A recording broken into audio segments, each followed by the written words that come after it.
You are listening to The Ron Van Dam Show. That's one part blah, blah, blah, one part ha, ha, ha, and just a smidgen of ta-da! Good morning, good afternoon, good evening, good night. It's The Ron Van Dam Show. Okay. Hold on tight. Things can get a bit weird, if you like that sort of thing. All right, I get it. Okay, all right.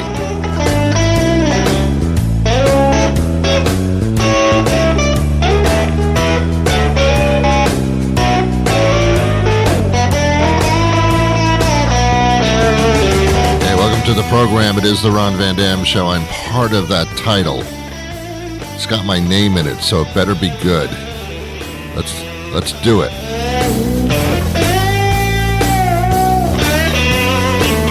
If you enjoy today's show, then it's the Ron Van Dam Show. If you don't enjoy the show for some reason, it's the Becky Johnson program. And I'm Becky Johnson.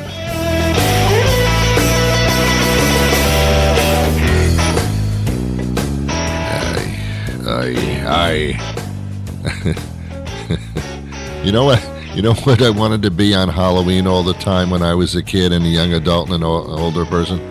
I wanted to be a pirate, because you don't have to talk. You don't have to express yourself or get into conversations. All you have to do is every once in a while, I. That's all.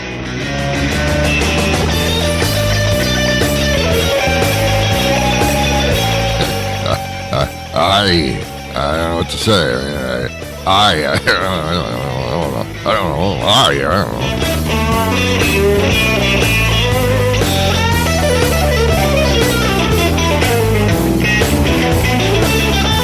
Hey, pirate, what are you wearing that patch over?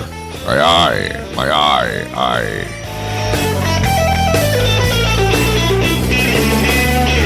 Hey, pirate, what does Donald Trump care about all the time? I.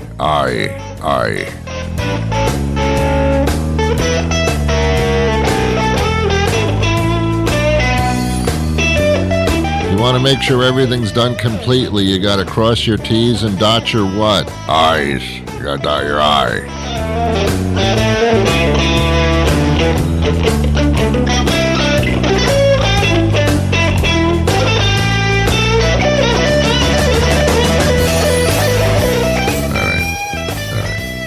That's called exhausting a joke beyond its effectiveness. Welcome to the program. How are you? Good to be with you on this fine day in October. Is it already? I don't know where you live, and to be honest with you, I don't care. But today, in my area, in the Boston area, they are expecting a high of 83 degrees. Excuse me. Did someone ever tell you that it's October? Yeah, there's a possibility today that across the Northeast and also the mid-western states that records could be broken, heat records could be broken today for the highest temperature on the state. Well, is that a surprise to you? That we're breaking records for heat? What? When does that happen? Every day? God, wake up, smell the coffee and the roses, both. We're in deep doo-doo here. 82 degrees, 83 degrees in Boston in October? What are you, drunk? So now I don't know what to do. I think my what do you wear when it's 80 degrees outside in October? What are you wearing? What are you wearing? What are you wearing today? What are you wearing? What are you wearing? What are you wearing today? Here's what people will be wearing today in 83-degree weather in October, which is happening to approximately, 83 million people will be affected by this heat today? What do you wear? Well, I think what you wear is, as odd as it sounds, you wear shorts and a sweatshirt. What? It makes no sense. I know. I've been seeing this lately, this John Fetterman kind of look, where you wear shorts, baggy shorts at that. You wear shorts, but you wear a sweatshirt on the top of your body. So you look conflicted. I'm cold. I'm hot. I'm cold. My legs are freezing. My upper torso is too warm. I don't understand that. What kind of fashion statement is that? Well, Ron, I do running in the morning, and I try to keep my legs open to the air, but I also wear a sweatshirt. Don't you get warm? I don't know. That's what people wear. I wear it. I. Shorts and a sweatshirt? What happened to you? What happened to you? You make no sense anymore. Clothes make no sense. The funniest thing, and I know I've talked about this before, so I'm not going to shut up. Funniest thing I see are the ripped jeans, and they actually sell them ripped around the knee and a little bit above the knee. The calf, I think they call it the calf now. Ripped jeans sold that way. Fashion statement. I don't understand it. I can't. In my head, I cannot get around it. What is it sexy to have your jeans ripped? Yes, I want the domestic abuse look. I find that to be quite sexy. Something's wrong here. What's wrong with you people? What happened to society? Well, Ron, anything goes, and anything is going. It's ripped jeans. You wouldn't dare wear ripped jeans to church, would you? Would you? The Lord forgives me for wearing ripped jeans, so I shall wear them to church. You don't even know what you're talking about. Unbelievable. Ripped jeans. Are you kidding me? And that's why, as I said many times before, I am starting a new line of clothing, especially for men, but also for women. And it's called the ripped undergarments. If you're going to buy ripped jeans, then you're going to buy my ripped underpants for men and my ripped panties for women. Now, men are probably saying, here, ripped panties. Not a bad idea. See, there you go. There you go again.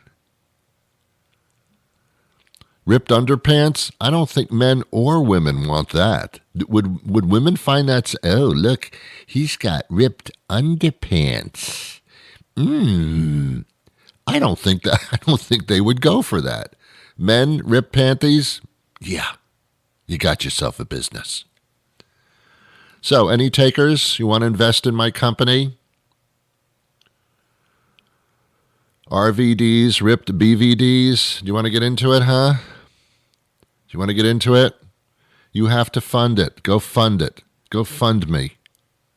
Well, that sounds so much like something else I would like to say, but I can't. Children could be listening. Hey, go fund me. Hey, right here. Go fund me. I must tell you, if you do invest in my ripped underpants and underpanties, then you take an incredible risk in losing your money. But if you find that is not an obstacle for you, I'll take it, man. I'll take it. Go to my Fund Me page and fund me, man. Fund me. And when I'm not looking, you can fund me. When I'm looking, you can fund me. Fund behind my back. Fund in front of me. Fund me. Go fund me, will you? Something's wrong all over the place. Yeah, so ripped jeans, ripped panties, ripped underpants. It's a ripped up world, ladies and gentlemen. It's a ripped up world. Now, just in case I have lost the attention of any of my listeners, which is a gross possibility, I will now hold up a picture of a puppy dog. Aww. I got you back. Isn't that amazing? How a picture of a little puppy dog makes everybody stop in their tracks, and you have to go, aw. You have to. It's a rule. It's a law. It's in the Bible. If you see a puppy dog, you have to stop completely and say, aw. You have to do it. Aww. Now, that is a big change because you used to do that with babies. Not so much anymore. No, not so much with babies. Hey, look, here's my little baby. That's nice. Looks like your dentist. I don't know what to say here. That's a very cute baby. I've never seen a cute baby before. They cry. They pee in your face. I mean, whatever. Have a nice day. I mean, like, I know it's very, very painful and it takes over your life, but everybody can do that. But here's a puppy dog. Aww. I know. Totally different. We've melded into the pet society. Because as we all know, pets are far more endearing than people are. When's the last time you had an argument with your pet?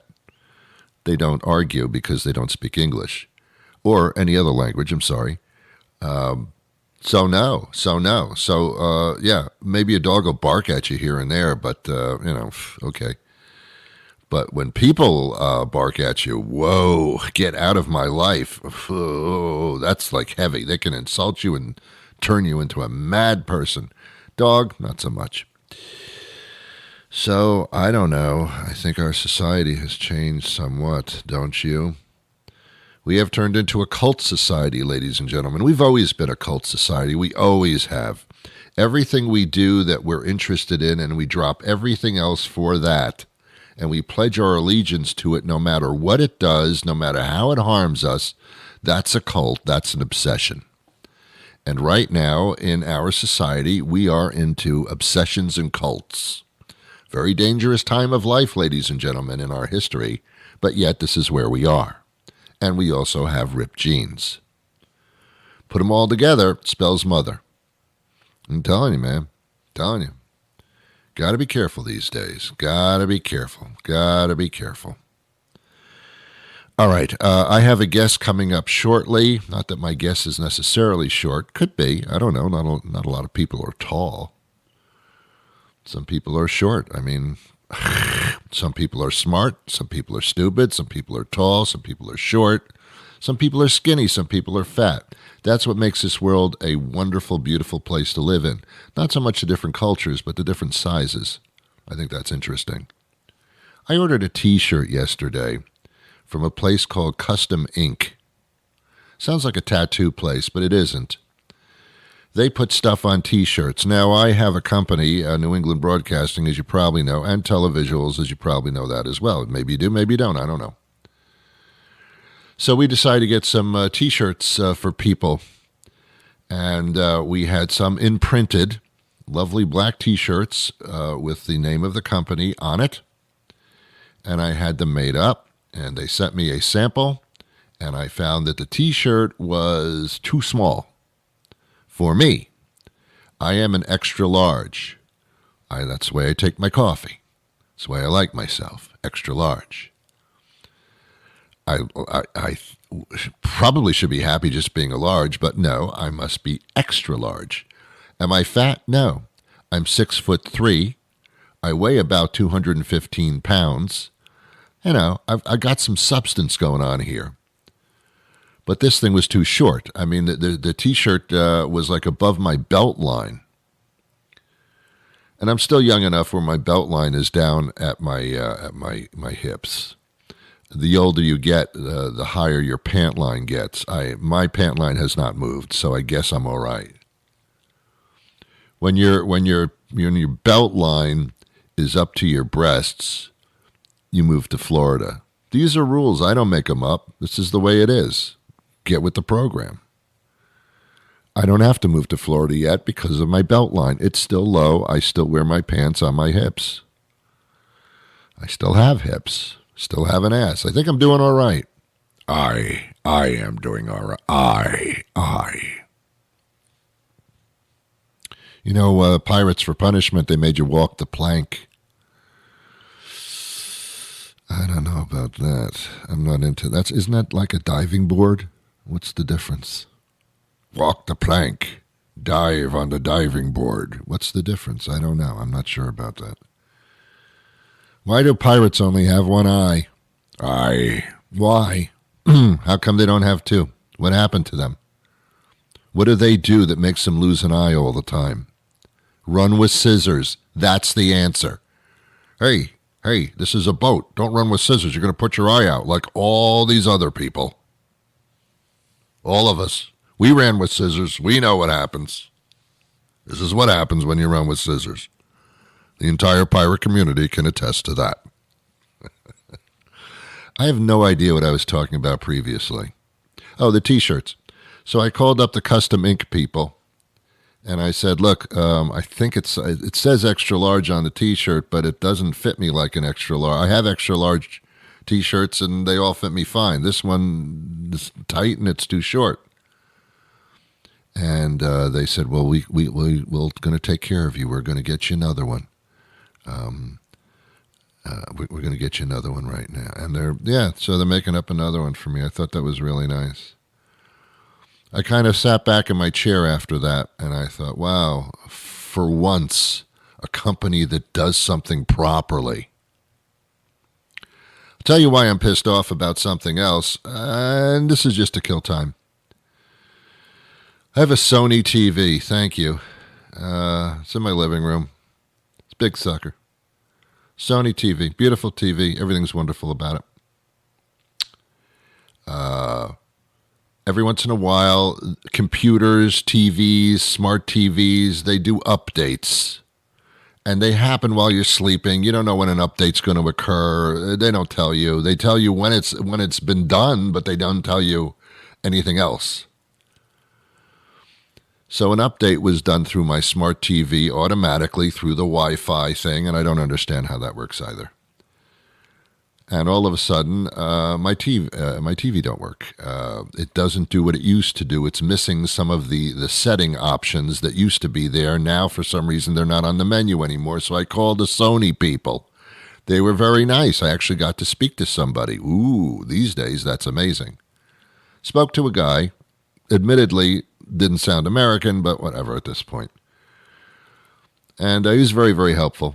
And he said, and he had me on hold a lot because he was trying to figure this out too. And he said, Mr. Van Dam, those options that used to be on your smart TV, for settings, I think it was, we did an update, I think, recently, and that somehow wiped out parts of your menu there on your smart TV. I said, well, what can I do about it? Oh, wait for another update. When is that going to happen? I don't know. Will the update take care of the problem? I don't know. Have you had other people calling about this? Yes, we have. And what did you say to them? Same thing. Just wait for the update. So I got mad, and I said, look, my TV was fine. You made it not work properly. And he said, Mr. Van Dam, how long have you had the TV? I said, about 3 years. He says, well, it's out of warranty. The TV could have broken on its own, and we wouldn't have replaced it then either. So, whatever. Whoa. Now, he didn't say it exactly like that, but that was the gist of it. Did I say gist by mistake? I did. I think I said something wrong. Anyway, so that's it. So I'm mad at Sony TV now. Sometimes, life just deals the cards, and sometimes the cards are good, and sometimes the cards are bad. And I can't afford to throw the deck out all the time. Every time I find a deck of cards with some bad cards in it, I can't just throw the whole deck out. I don't have that kind of money. decks cost money. So now I'm stuck with this TV that doesn't do certain things. My smart TV is stupid, thanks to the good people at Sony, their own TV. I don't like updates. Every time there's an update, something's changed that I don't like. It was fine the way it was before. Stop updating. If you want to update for security purposes, I get that, because we're constantly being attacked by security things and hacking. I get that. But in doing so, some of that software changes the actual thing. And now that it doesn't operate like this, just stop with the updates. Just shut up and leave me alone. And that's why it's better if in life you become a pirate for Halloween, because all you have to say is, I. That's so much easier. Gentlemen, have you ever been in the mood for a nice knish or maybe bagel in the schmear, but you're also in the mood for some exotic dancing? You can't find those in the same place. Until now. I'm Moishi Kaufman, inviting you to come visit us at Moishi's Knish and Strippers, the area's first genuine kosher deli and titty bar. Come in and rock out with your locks out and check out our dancers. These girls are so nice you'll plots, and they're all certified kosher. Maybe not the kind of girl you bring home to mother, but once you see Delia fold a dollar bill without using her hands, you won't care what mom thinks. Look, Bubby, you're in a strip club. That alone is enough to kill her, so live a little. Every Thursday, don't miss our buns and brisket buffet from noon to 6. Moishi's Knish and Strippers is closed on the Sabbath. Hey, we might be a little unorthodox, but we're not heathens. Kathy Guillermo joins us now. She's Senior Vice President of Equine Matters for People for the Ethical Treatment of Animals. That's P.E.T.A, of course. We speak to P.E.T.A on a regular basis, and we're talking now about the horse situation. Thanks for being with us today. I'm very happy to be here. You use the phrase equine. That's the proper the proper reference. Is that correct? But we're talking about horses. We're talking about horses today. That's right. Okay. And as P.E.T.A points out, there are plenty of industries that haven't really gotten the point of being humane just yet. And one of those industries are the horses with the racetracks and such. We've talked in the past about the mistreatment of the horses in large cities like New York, the carriage rides, horses in traffic and being cooped up in small little stables and all that kind of stuff. So there's a lot of abuse going on here. But we're talking about the racetrack, and we still have a lot of human beings who bet on this stuff, I guess. You know, we sure do. And I will say that few of the racetracks in America actually have human beings that go in to visit them any longer. Racing is certainly declining, but in spite of that, we've got a huge number of horses who are dying on these tracks around the country every single week. Yeah, and then rich people with big hats and champagne stand there and watch this. It's a little weird and sickening at the same time. What goes on behind the scenes, Kathy? Well, this is what we know. There are decades of necropsy reports, the autopsies for horses, that show that 90% of all these broken bones that lead to the horses being euthanized when they break a bone during the race or while training on the track, 90% of them, right at the very place the bone breaks, there is an injury already. There's a pre-existing injury. Legal medication that's used rampantly by the racing industry, it masks these injuries. So one of the first things we need to see is that the horse has not been given any drugs in the 2 weeks leading up to a race. And we're also advocating for sophisticated CT imaging equipment that can be used as a screening tool on the horses to detect these injuries. These are two very simple things. There are a number of other things that racing can do to protect the horses. But right now, they're pretending, we really have no idea why this happened. We can't find a common cause, and that's what we have to get around. You would think that the racing commissions would be on your side here in order to make it as safe as possible for the animals and therefore not promote cheating and drugs, etc., but not the case entirely? Very rarely. We've seen the California Horse Racing Commission take some drastic steps, or drastic compared to the rest of the states where this racing occurs. But that was because California came under so much fire in 2019 when horses were dying in huge numbers at Santa Anita. It seems to me that the other racing commissions are beholden for some reason to the people who own and train these horses. And they really need to be beholden to the horses themselves and to the public who doesn't want to watch this happen. Wow. I know the state in which I live, they banned dog racing quite a few years ago for that very reason. A lot of people in horse racing are very frightened that that's what's going to happen to their industry. People didn't want to see dogs dying and being exploited, and people don't want to see it with horses either, so I think they have a very good reason to be worried. They definitely do. Now, Budweiser is mentioned in our conversation. Why is PETA going after Budweiser? These beautiful Clydesdales that we see in TV commercials and in parades who are pulling that beer wagon, I think few people realize that their tailbones are being amputated when they're very young. Really? Yeah, it's crazy. If you look at the Clydesdales the next time you see them on TV, you will see that at the very end of their rump, where there should be a long, beautiful, flowing tail, there's a little nub with a ribbon around it. And this is just done for cosmetic reasons. There's no other reason to do it other than it has been the style of draft horses going back a couple of hundred years. And we're saying stop cutting off the tailbones of these horses. And we're trying to hold Budweiser's feet to the fire here to make sure they do right by these animals going forward. I've never really noticed. So when I see a Clydesdale in a parade or something like that, they've already been cut?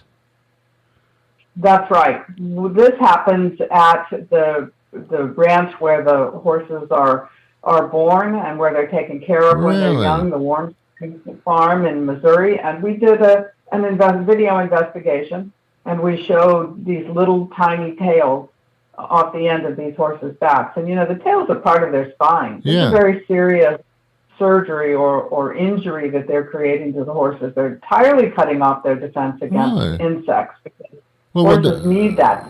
Are they being covered up when they're paraded? Is that what's happening? I've never noticed just that on the Clydesdale. Yeah, they just put a kind of a red ribbon on that little nub. Really? Oh, my God. I think most people don't have any idea and don't notice. I didn't know. You will Yeah, it's crazy. This is a surgery that's illegal in many European countries. And I shouldn't even call it a surgery because a lot of times what they'll do is put a band around the tail or cut it off surgically. Both methods incredibly painful. My God. I had no idea. Well, I'm looking at this differently now when I see a Clydesdale or go to one of those state fairs or something where they're paraded around. Besides, who likes to be paraded around? Well, actually, dancing schools do that. So different though. Yeah, it's not necessarily a very fun life for these horses to be on the road 300 or so days a year while they're doing this. And on top of that, their chief line of defense against biting insects, their balance is impaired. Yeah. All of this has been changed because of what's done to them when they're just really tiny foals. Wow. Tremendous amount of abuse on horses by humans. It's amazing. Well, I hope that PETA is as successful as it was with the dog racing and getting the bears out of the performing zoos and the circuses, etc. PETA does some wonderful work, but unfortunately these things take time. But you also need the help of the public, don't you? We sure do. It's crucial that these companies hear from people, and that's really the strength of PETA is our millions of supporters, so they can go to PETA.org and take action on these things. Well, I know Budweiser would certainly listen if some sales dropped off even minimally. And in racetracks, well, God, humans are so blind to what's going on sometimes if they would just stop betting on these horses as well. But I don't think that's going to happen. So all we can try to do is improve the conditions in some situations. Kathy, you've been a lot of help. P.E.T.A.org is where you can go to make yourself known to them, and they can pass that on. Thank you so much for your time today. All right, that'll do it for me today. I'm Becky Johnson. I'll be back again tomorrow with a brand new program. Please join me then. At any time at your convenience is fine. 7 in the morning, 10 in the morning, noon, 2 o'clock in the afternoon, 6 o'clock in the afternoon, 6 o'clock in the evening, 6 o'clock in the afternoon, 6 o'clock in the evening, 8 o'clock in the evening, 10 o'clock at night, midnight. Doesn't matter. I'm always here. We actually, on many of these platforms that I appear upon, almost all of them, you can listen to any one of like 2,500 episodes. They're all there. That's unheard of, but now you've heard of it.